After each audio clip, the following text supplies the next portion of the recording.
Hello everyone, today we went to Mount Rainier National Park, specifically the Sunrise side. Sunrise is a great starting point that starts off at 6,300 feet elevation. For today's trip, my plan was to go to Fremont Lookout and afterwards to go to the third Burroughs Mountain. Finally, I wanted to stop by an unnamed lake, which is by Emmons Moraine Trail. The hike in total was about 17.5 miles with 4,000 feet of elevation gain. It was a beautiful day and I got to see the sunrise at sunrise.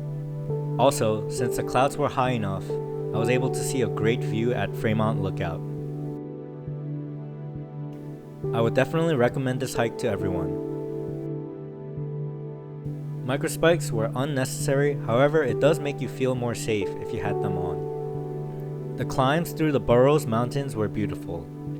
A lot of people stopped at the second Burroughs Mountain, but I recommend you going all the way to the third one.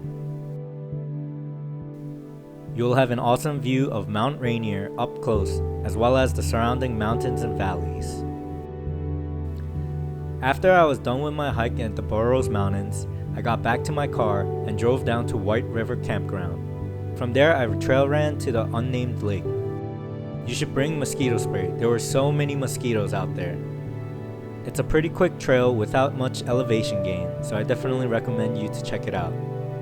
The lake is very beautiful. I was able to view the lake from the Burroughs Mountain as well as up close.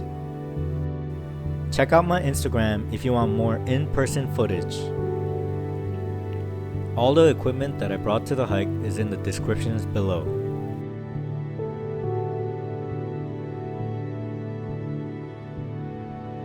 Follow my AllTrails to see what activities I am currently planning on doing in the near future.